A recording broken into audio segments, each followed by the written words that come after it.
Mesdames et messieurs, c'est avec grand plaisir que je vous souhaite la bienvenue à notre dernière manifestation de la saison avant Noël. Et elle portera sur le bilan géopolitique et moral idéologique de l'année 216, si riche en événements qui vont sans doute influencer le futur des relations internationales et de l'Union européenne, dont la politique extérieure, s'il y en avait une, semble avoir fait faillite.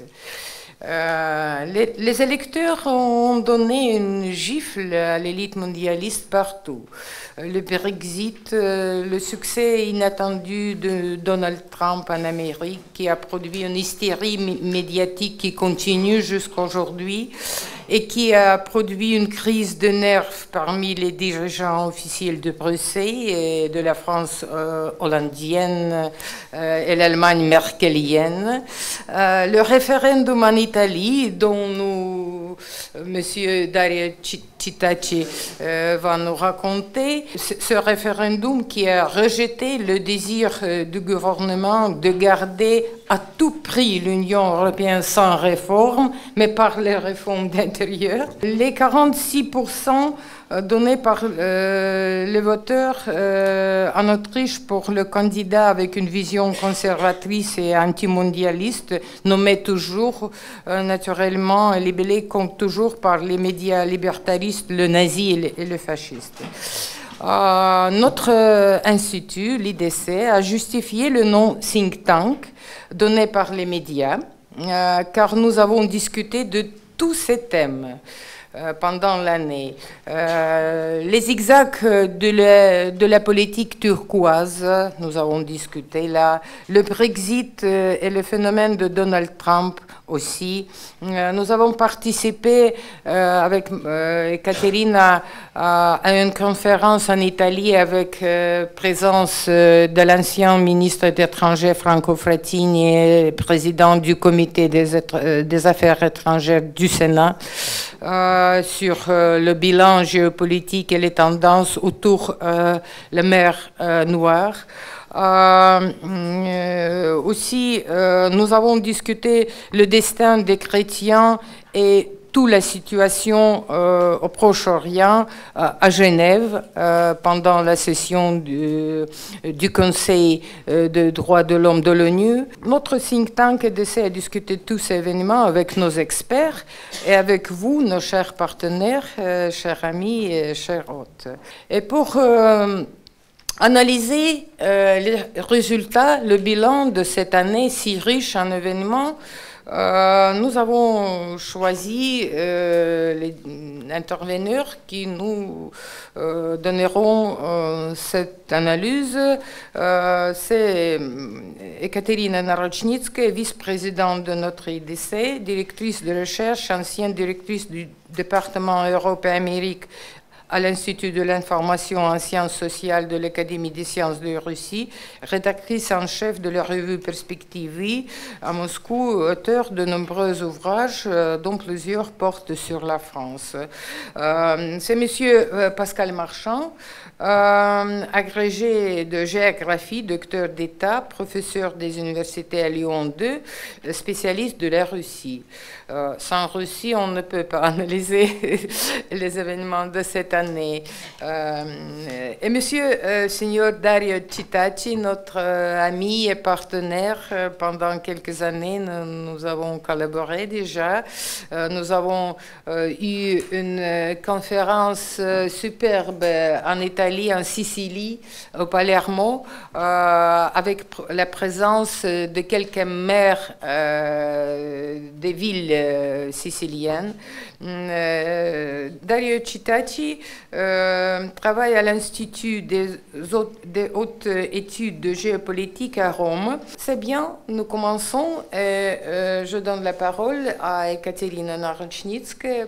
C'est vraiment, n'est pas possible de présenter un panorama quel que soit complet du bilan de cette année, et même en abordant ce sujet du bilan de l'année mondiale, internationale, je crois qu'il convient justement de mettre en relief un point.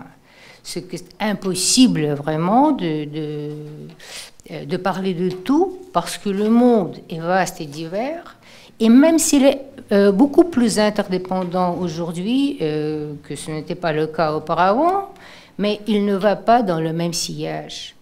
Et le bilan principal de l'année est bien différent, quand même, pour même les grandes parties de ce monde. Pour l'Occident, par exemple, et le Moyen-Orient, l'Amérique latine ou la Chine et d'autres acteurs asiatiques ou encore Afrique. Donc, je me concentre plutôt sur ce qui nous est relativement plus proche. Et d'abord, quelques remarques sur le bilan de cette année pour la Russie. Donc, l'année 2016, à mon avis, a confirmé, disons, trois réalités déjà présentes dans les années précédentes.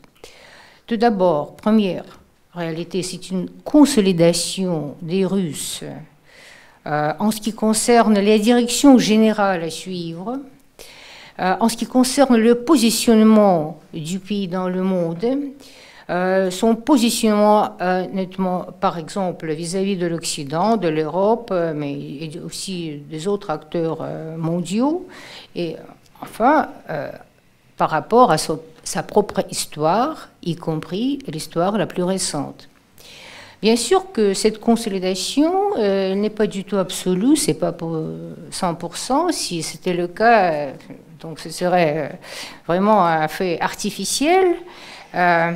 Et même, on a assisté à une certaine polarisation et radicalisation de l'opposition, mais qui reste quand même très minoritaire. Je dirais pas plus de 10%, c'est une appréciation, c'est ma appréciation qui est basée sur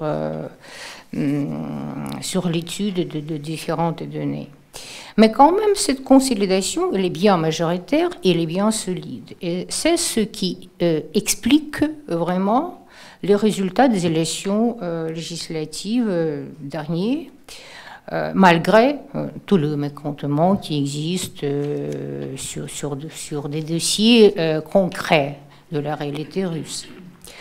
Deuxième point, c'est une stabilisation relative sur le plan macroéconomique. Il n'y a pas eu de catastrophe, il n'y a pas eu d'un effondrement, pas du tout, et même au contraire, il y a des signes positifs. Mais troisième point, il n'est pas si optimiste parce que on peut parler aussi de la confirmation d'une stabilité, disons, négative, entre guillemets. C'est-à-dire, je veux dire que tous les problèmes majeurs internes, comme par exemple fragilité, disbalance économique, en premier lieu, sont toujours là. Ils sont grosso modo. Et on ressent de plus en plus ce manque de percée.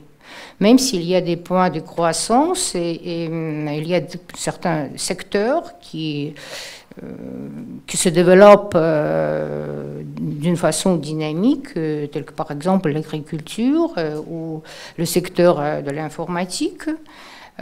Mais quand même, oui, généralement, ça reste dans ce sens la même chose. On n'est pas entré sur, disons, une trajectoire stratégique du développement durable et dynamique, sur le plan économique surtout.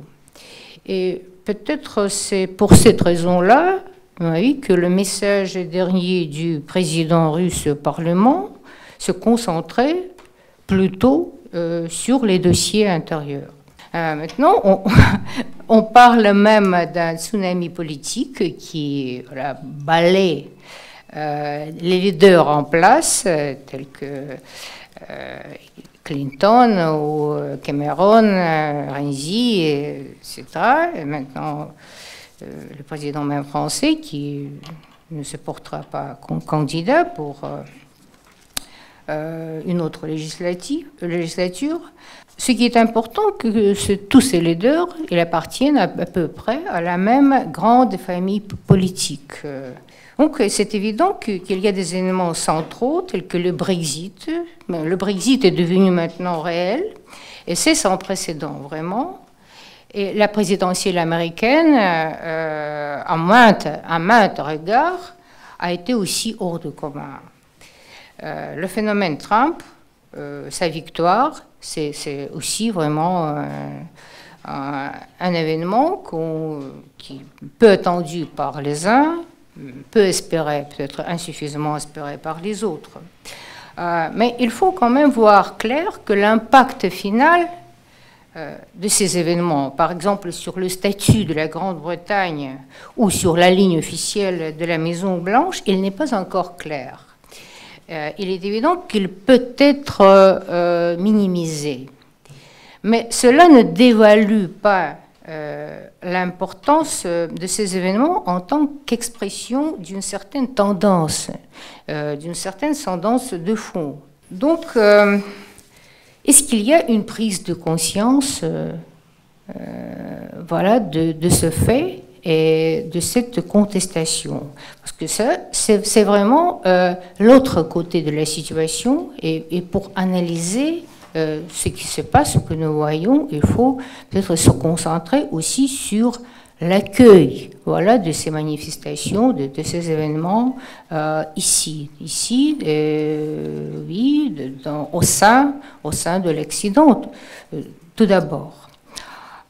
Je dirais que, bien sûr, il y a un choc, il y a une peur, et si on peut, selon les témoignages des experts, par exemple, des institutions européennes, là, on peut voir une peur, une inquiétude profonde, une peur même de l'implosion de l'Union européenne, ce qui n'était pas envisageable encore il y a quelques années. Très souvent, et le plus souvent, quand on écoute les experts qui se prononcent sur le sujet, on entend, par exemple, que tout ça s'explique par des griefs économiques. Et d'ailleurs, mais cela est désavoué même statistiquement. Par exemple, si on prend le succès électoral du parti Alternative pour l'Allemagne, dans la région de Poméranie, donc c'est une région en pleine prospérité. Mais ceux qui reconnaissent qu'il ne s'agit pas que de ça, que bien sûr il y a une forte motivation identitaire, par exemple, ils tendent toujours à présenter cela comme, par exemple, une victoire des vieux sur les jeunes. C'est ce qu'on a vu. Par exemple, dans la revue Foreign Affairs. Vous avez vu que beaucoup peut-être ont vu cette couverture du dernier numéro de Foreign Affairs qui présente une paire très âgée et, disons, au visage non assez dupe, je dirais même, comme le symbole de la victoire de Trump. Et cette thèse, on peut entendre partout, et même à la télévision russe, par exemple, elle a été défendue par certains analystes britanniques. Donc la victoire des jeunes sur les vieux, la victoire des moins éduqués sur les plus éduqués, et enfin la victoire du passé sur le futur. Quand on parle de la victoire du futur sur le passé, cela me rappelle l'histoire. Parce que dans l'histoire, on a vu pas mal d'idéologies qui essayaient de monopoliser la vision du futur. Ça, en commençant par les bolcheviks, c'est un des exemples. Et on voit la même chose aujourd'hui, pas seulement en Occident, mais aussi dans les autres parties du monde qui présentent des exemples de fanatisme. exemple, de l'islamisme radical. Donc, on sait très bien quelle était la fin de ces idéologies qui m'ont donc monopolisé, voilà, ce droit de déterminer le futur.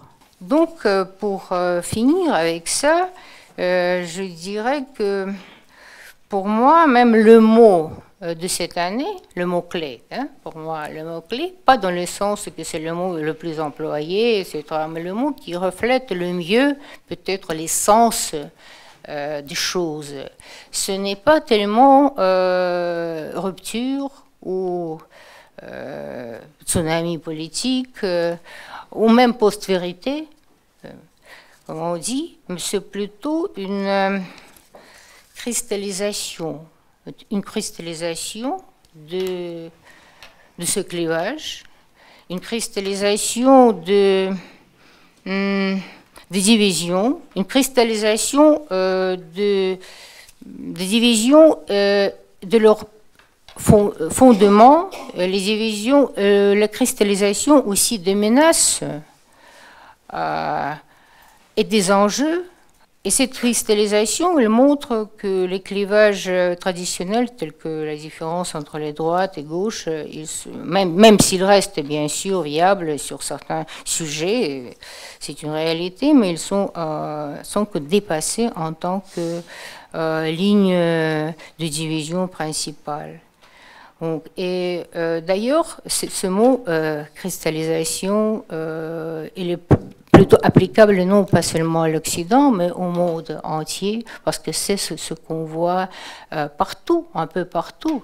Donc, globalement, l'année n'est pas à portée de percées, par exemple, de percées de changements brusques en dehors de l'Occident. Aucun conflit majeur n'a été réglé. Le monde n'est pas devenu plus sécurisé, mais je crois qu'on a pu voir plus clair la donne et les enjeux dans différentes les enjeux principaux, les défis principaux dans différentes parties du globe. Merci. Alors pour moi, en 2016, il s'est à peu près rien passé. J'ai remarqué que c'était après 2015 et avant 2017, mais en gros, les dossiers ont évolué un petit peu, mais en même temps, il se trouve qu'à côté de ce que je regarde, il s'est passé des choses importantes dont on mesure encore assez mal quelles sont les conséquences et quelles seront les conséquences sur ce dont je m'occupe, les ports, les tubes, les chars et autres choses de ce genre. Les deux faits nouveaux donc, qui pourraient infléchir la situation sont deux faits qui ont déjà été remarqués. Le Brexit, donc les médias nous les ont expliqués, c'est quasiment impossible, hein, puisque le consensus de la pensée et des économistes vous expliquait, ce serait l'effondrement économique de l'Angleterre. J'ai encore écouté l'information aujourd'hui à midi, l'Angleterre n'est toujours pas effondrée. Élection américaine, nous avait dit Clinton sûr à 90%, on peut parier. Le consensus d'analyse vous expliquait si c'était Trump, ce serait l'effondrement de l'économie américaine. Je vous signale que Wall Street bat tous ses records depuis que Donald Trump est élu. Donc il doit y avoir quelque chose qui ne va pas quelque part, mais j'arrive pas à voir où. Voilà. Mais quelle influence vont avoir ces deux éléments sur les dynamiques en cours dans l'espace eurasiatique, sur ce que je mets sur les cartes? C'est encore un peu difficile à préciser, mais il y a deux faits importants, lourds. Le premier concerne l'Europe, le premier concerne l'Amérique et l'Europe. Le premier, c'est qu'avec la sortie de l'Angleterre, du Royaume-Uni, pardon, le rapport de force au sein du Conseil européen a changé, puisqu'il y a 4 États qui, au Conseil, ont droit à 29 voix lors des décisions. D'ailleurs, à ce sujet, je remarque que dans les 4 États, le Royaume-Uni, la France, l'Italie et l'Allemagne. J'ai jamais compris pourquoi la Pologne et l'Espagne sont à 27. parce que 27 voix pour les gens espagnols sont gentils, hein, je connais bien l'Espagne, mais 27 voix pour l'Espagne ou pour la Pologne et 29 pour l'Allemagne, il y a quelque chose qui est bizarre. Bien. Bon, le rapport de force a donc changé puisque le Royaume-Uni, qui est fort de son partenariat privilégié avec les États-Unis, ayant quitté la table, eh bien, un important élément atlantiste a quitté le Conseil. Il en reste beaucoup, des atlantistes purs et durs. Et seulement, est-ce que ça va changer quelque chose ? Pour l'instant, non, puisque la France, l'Allemagne et l'Italie sont aux mains de gouvernements atlantistes également. Mais est-ce que dans ces pays, des élections arrivant prochainement, on pourrait découvrir que les intérêts de l'Europe sont plus importants que les intérêts de l'Alliance atlantique ? C'est peut-être pas impossible. Certaines premières élections en France ont semblé désigner, enfin, s'orienter vers cette direction. Je rappelle, c'est complètement oublié par les médias, mais qu'en 1980, lorsque la France et l'Allemagne décident d'acheter du gaz à la Russie, les États-Unis, le gouvernement Reagan, a mené une campagne extrêmement violente contre la France et l'Allemagne en expliquant que si les Français et les Allemands faisaient ça, les États-Unis boycottaient les industries françaises, interdisaient un certain nombre de choses, des représailles économiques. Kohl et Mitterrand ont répondu que si les États-Unis prenaient des représailles économiques, les entreprises américaines en Europe seraient frappées des mêmes représailles. Même Ronald Reagan, finalement, se dit qu'après tout, ce n'était pas si grave que ça. D'ailleurs, je ne voyais pas où était vraiment le problème. Mais bon, ça montre que lorsque deux grands pays européens, et si on met le troisième avec l'Italie, disent non aux États-Unis, en fonction de leurs intérêts, eh bien, c'est possible. C'est pas une utopie. Alors, États-Unis, Donald Trump. Que fera Donald Trump ? Point d'interrogation, là j'en ai une ligne complète. Je ne sais pas, mais ce que je sais, c'est que sur le plan géopolitique, comme je disais à mes étudiants, moi je suis ravi. Parce qu'au moins, ça va certainement calmer l'OTAN, qui va arrêter ces manœuvres provocantes à la frontière russe. Je ne sais pas si vous connaissez l'opération Anaconda, mais c'est quand même quelque chose d'assez extraordinaire qui s'est passé au mois de juin de cette année. La Pologne va y regarder à deux fois dans ses offensives pour pousser l'Union européenne à entrer en conflit par tous les moyens possibles avec la Russie. Et les milieux nationalistes ukrainiens vont également certainement devenir plus modérés, puisque le soutien de Washington ne leur est plus garanti. Sur mes dossiers géopolitiques 2016, qu'est-ce que j'ai bien pu voir? Même pas grand-chose pour l'instant, si ce n'est des évolutions qui se poursuivent dans l'énergie, sur les routes eurasiatiques, la technologie et le commerce. Alors, sur l'énergie, on est sur des coups partis. Rien n'était prévu en 2016, rien n'est prévu pour 2017, c'est en 2018 que le paysage énergétique va changer. Je parle bien sûr du paysage eurasiatique, hein, je ne parle pas du contexte mondial. Mais dans le paysage eurasiatique, la Russie s'équipe et pour élargir ses marchés. Et en 2018, eh bien, il y aura plusieurs événements qui vont se produire. Les usines GNL, deux usines GNL, une usine GNL sera opérationnelle, l'autre sera bien avancée. Et avec Force de Sibérie, eh bien, la Russie va pouvoir diversifier un petit peu ses marchés gaziers, puisque, contrairement à ce qu'on dit, ce n'est pas l'Europe qui dépend de la Russie pour son approvisionnement gazier, puisque c'est seulement le tiers d'approvisionnement de l'Europe. Le problème, il est, en termes géopolitiques, pour la Russie, qui, pour 90%, vend son gaz à un seul client, l'Union européenne. Bon. Néanmoins, des choses qui évoluent de façon très curieuse. Moi, j'appelle ça le monstre du Loch Ness de la mer Noire. C'est le gazoduc sous la mer Noire. Donc, alors, vous savez que South Stream a été enterré, si je puis dire, pour un gazoduc sous-marin, décembre 2014. Les négociations sont engagés avec Ankara, qui d'ailleurs, dès mars 2014, avait signalé à Moscou qu'il faudrait qu'on discute de choses de ce genre. Mais les négociations n'ont pas traîné, question de prix, question de tracé. Et finalement, l'incident de novembre 2015, là, le Sukhoi 24 abattu par les pilote un petit peu nerveux d'Ankara, le projet a été enterré. D'ailleurs, peu de temps avant, 3 ou 4 mois avant, j'avais lu dans la presse que Gazprom, lassé des discussions avec la Turquie, avait sorti un projet Nord Stream 2 qui lui permettait de passer son gaz qu'il voulait passer par le sud, le faire passer par le nord.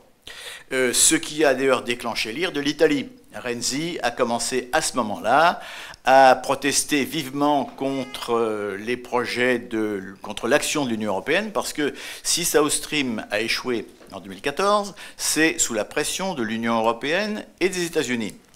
Or, ce gaz était destiné en partie à l'Italie en passant par l'Autriche. L'Italien aurait préféré la voie grecque, mais bon, l'Autriche, c'était pas mal. Mais alors, si on explique aux Italiens que leur gaz va venir par la Baltique et par l'Allemagne, ils ont compris que c'est le consommateur italien qui va payer la facture. Donc, c'est absolument pas intéressant pour l'Italie de recevoir son gaz par la Baltique. Alors, aux dernières nouvelles, dans la variante actuelle, Gazprom doit commencer à construire, d'après ce que j'ai lu ce matin, à partir de 2017, le gazoduc au fond de la mer Noire. Il s'appellera Turkish Stream, mais il n'a plus que 2 tubes et non 4. Un pour la Turquie, qui veut absolument recevoir son gaz à Istanbul et pas dans le Caucase. Et le deuxième tube est clairement destiné à l'Italie, le gazoduc Poséidon, qui remontera la botte italienne par le sud. Donc ça peut être intéressant, mais il est clair que le projet South Stream, la circulation du gaz par les Balkans en Europe, c'est complètement exclu maintenant. Les projets sont trop avancés, et au nord en Baltique, et au sud en direction de la Turquie. Bravo l'Union européenne, puisque c'est quand même elle qui a fait capoter ce projet South Stream, qui aurait pu apporter quelques milliards de dollars de droits de passage à la Bulgarie, mais heureusement la Bulgarie est un pays riche, et voilà, elle n'a pas besoin de ça, et donc le contribuable européen, par les fonds structurels, financera l'économie chancelante de la Bulgarie. Donc les choses sont à peu près établies, et il ne va probablement, alors évidemment, sauf nouvel incident aérien entre la Turquie et la Russie, alors là, tout est remis en cause, mais a priori, les choses sont réglées maintenant. Plus fondamental encore que ces routes qui sont à peu près établies, les routes eurasiatiques que les intérêts chinois sont en train de mettre en place sur le continent. Ce projet de route eurasiatique, c'est un projet chinois qui va engager 8 000 milliards de dollars d'investissement dans les infrastructures. Petit rappel, en dollars actuels, le plan Marshall, ce serait 150 milliards de dollars. Des projets qui permettront de faire circuler les conteneurs entre l'Asie orientale, plus précisément la Chine d'ailleurs, et l'Europe. C'est un projet piloté par le gouvernement chinois à 30 ans, mais c'est un projet vague, et ensuite les acteurs y mettent des choses, ce qu'ils veulent. Les régions chinoises sont très autonomes, les villes chinoises aussi, et on voit apparaître toutes sortes de choses. C'est un plat de spaghettis actuellement. En tout cas, ne pas se tromper néanmoins, ceci ne va pas remplacer la route des conteneurs par la mer, parce que les coûts de transport sont beaucoup plus élevés. Alors ceci intéresse beaucoup l'économie du Kazakhstan et de la Russie, en termes de redevances de passage, parce que tout ceci demande des redevances, et puis ceci présente également l'intérêt d'offrir des opportunités économiques, puisqu'un des problèmes de la Russie, comme l'ont dit plusieurs chercheurs russes, Biazulukov et Fuchs par exemple, la Russie est un pays ultra-continental. Quand on veut développer une activité économique au cœur de la Russie, le problème c'est qu'on est très loin des mers, et ça se calcule, 90% du pays est situé à plus de 500 km d'une mer. Or, le transport maritime est sur le plan international ce qui est le plus économique depuis que ça existe. En 2013, le commerce import-export entre la Russie et l'Union européenne, c'était 418 milliards de dollars. En 2015, c'est 236. Ça fait 44%, le chiffre 2015, c'est 44% du chiffre 2013. Une baisse de l'ordre de 56-57%. Janvier-septembre 2016, on a les chiffres complets, côté russe, et c'est une nouvelle baisse de 26%, qui s'ajoute à la baisse précédente. C'est-à-dire, alors 26% de 44, c'est-à-dire encore une baisse de 13 à 14%. Bon, ça devient quand même un petit peu inquiétant, ce gel du commerce entre l'Europe et la Russie. Bon, mais 2016 poursuit les années précédentes, et donc voilà tout ce qu'on peut voir, tout ce que moi je peux voir pour 2016, des évolutions et beaucoup d'incertitudes sur les années 2017. Je vous remercie de votre attention. Oh, merci Natalia, merci encore une fois à l'Institut de la démocratie et de la coopération avec lequel j'ai depuis des années, on peut dire, la chance, l'honneur et le plaisir de collaborer.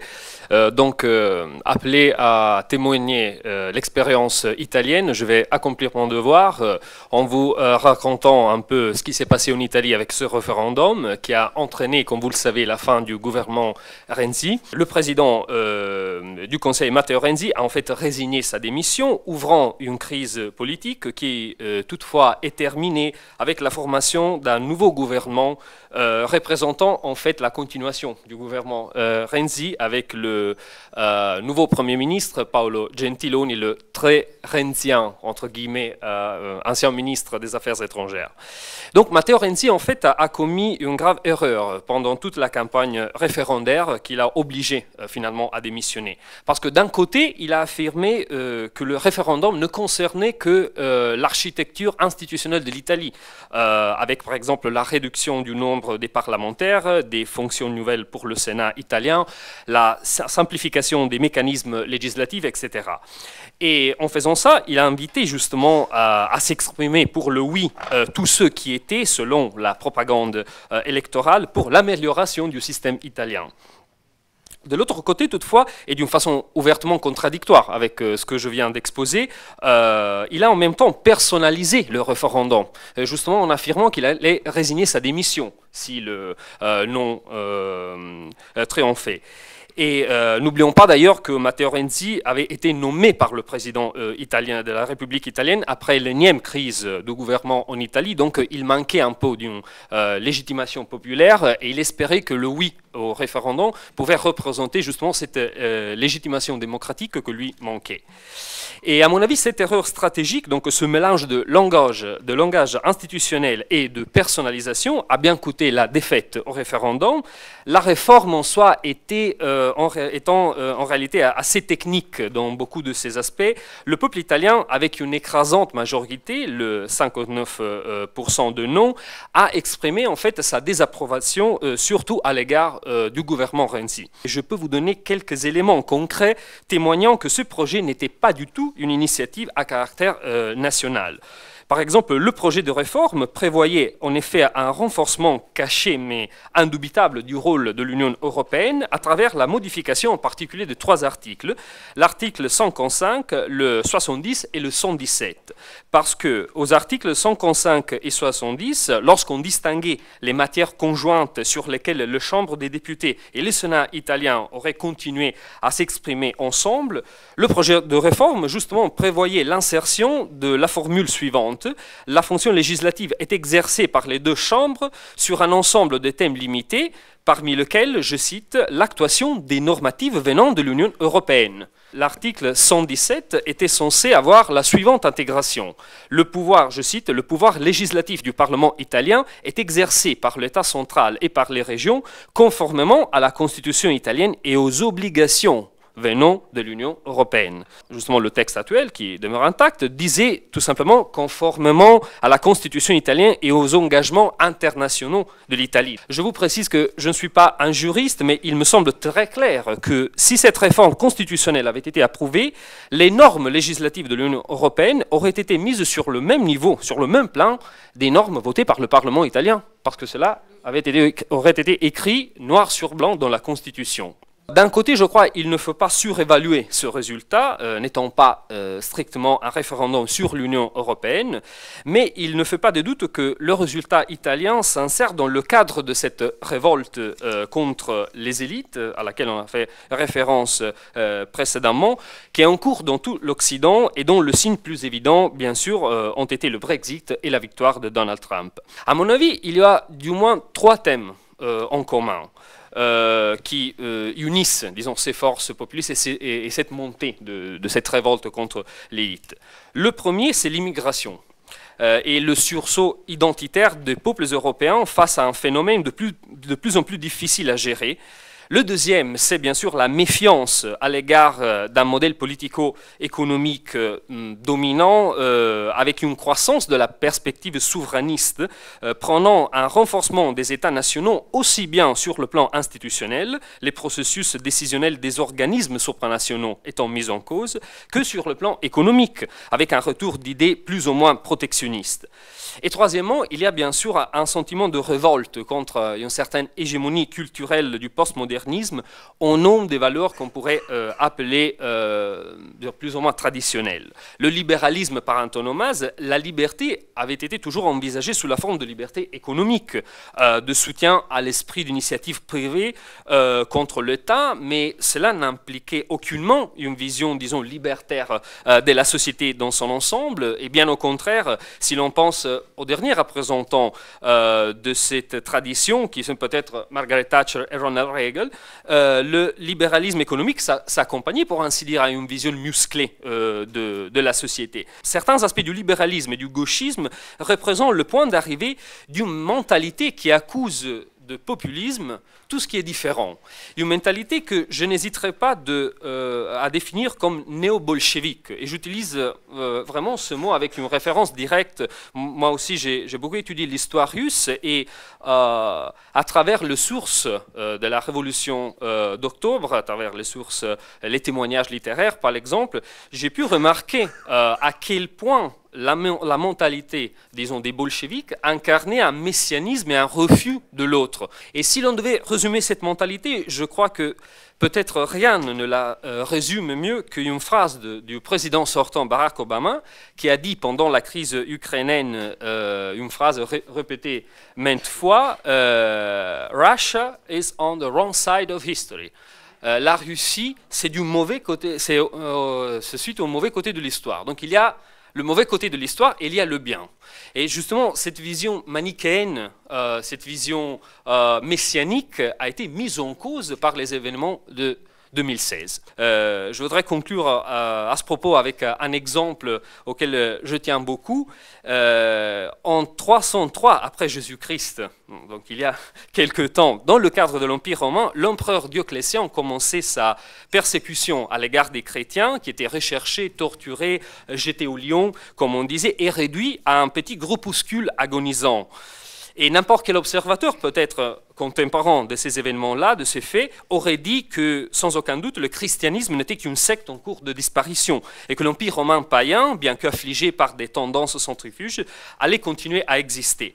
Et peut-être l'extinction des chrétiens aurait été prévue par cet hypothétique observateur des événements de 303 avec la même certitude, voire avec une certitude supérieure, avec laquelle on nous a dit dans les années passées que l'idée, par exemple, de sortie de l'euro était quelque chose de complètement anti-historique, un véritable tabou qu'une personne cultivée ne pouvait même pas poser.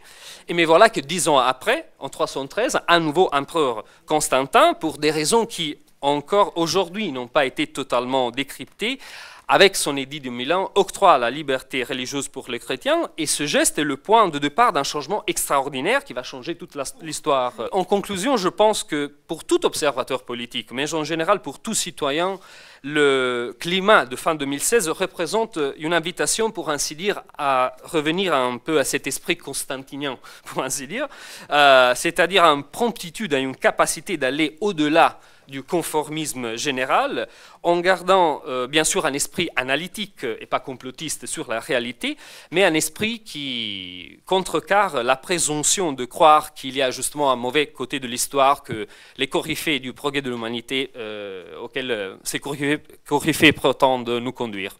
Merci. On sait que c'est un président élu de Russie, on sait que c'est un homme qui défend. Et c'est ça ce que je voulais dire. Qui défend, c'est le grand paradoxe. Comment cet homme-là défend aujourd'hui, et je pense depuis le printemps arabe, défend les valeurs occidentales, ou les valeurs dites occidentales. Et ça culpabilise les porteurs de ces valeurs, ça les culpabilise énormément, d'où la diabolisation du président russe, n'est-ce pas? Il faut le diaboliser. Il ne peut pas incarner nos valeurs, que nous avons trahies, parce que nos valeurs sont islamo-fascistes. Quand je dis nous, les États-Unis, j'espère pas pour longtemps, je l'espère. La France, la Grande-Bretagne, un peu l'Italie, c'est-à-dire les défenseurs des islamistes dits modérés. Islamisme, ça ressemble à une poupée russe. Oui. On ouvre la première, on a islamisme modéré, ensuite on a islam politique, ensuite on a Al-Qaïda, ensuite on a Nosra, ensuite on a salafiste, fondamentaliste, intégriste, etc. Et puis Daesh. Peut-être l'année prochaine, Maesh ou Stratèche. Ça va être encore plus intégriste que Daesh. Voyez-vous, je pense que le monde occidental, aujourd'hui, à part tous les points essentiels que vous avez évoqués, je pense que le monde occidental, aujourd'hui, vit une très grave crise de valeurs, d'abord, essentiellement. Pour l'économie, on arrivera toujours à s'entendre, n'est-ce pas? Mais en termes de valeurs et d'identité, lorsqu'on a décrété que le christianisme est mort, que l'homme est Dieu, que la diversité et ceci, n'est-ce pas, on a substitué des valeurs par d'autres, et on a été très loin dans ce processus. C'est-à-dire, on a été jusqu'au point de soutenir financièrement et militairement ceux qui sont aux antipodes de ces valeurs, n'est-ce pas? Et on ne l'a pas encore compris. Après le Bataclan, après Nice, Nice a été un Tunisien, n'est-ce pas? Et les islamo-fascistes qui égorgent en Syrie, la plupart viennent de mon ex-pays, celui qui a été construit par le génie politique de Bourguiba. Ce pays est aujourd'hui gouverné par les frères musulmans. Et on continue à dire, parce que c'est ça les médias. Les médias, c'est ça. C'est Poutine, Bachar, n'est-ce pas? Et Nosra qui a fait du bon boulot, pour reprendre un terme d'un ancien ministre des Affaires étrangères. Qu'Allah lui pardonne. Ce pays qui exportait de la matière grise, qui exportait une forme de modernisme tunisien, comme le modernisme syrien d'ailleurs, et jadis et naguère irakien. On a balayé tout cela et on a dit, oh, les islamistes modérés, ils sont pas mal. Les islamistes modérés, ceux de Wahhabi, n'est-ce pas? Ceux d'Al-Qaïda, de Nosra et de Daesh. Parce que tout ça, c'est la même chose. Il n'y a strict... Et Vladimir Poutine a parfaitement raison de ne pas distinguer frères musulmans de Daesh, parce que c'est la même source idéologique. C'est le même fascisme islamo-fasciste. Je crois que Voltaire, sa bibliothèque, elle n'est pas en France. Il me semble qu'elle est à Saint-Pétersbourg, n'est-ce pas? Parce que la reine Catherine a tout acheté. Et elle a tout mis, ça, à Saint-Pétersbourg. C'est peut-être une indication pour comprendre pourquoi le président Poutine défend aujourd'hui les Lumières contre l'obscurantisme de la France, de la Grande-Bretagne et d'autres pays.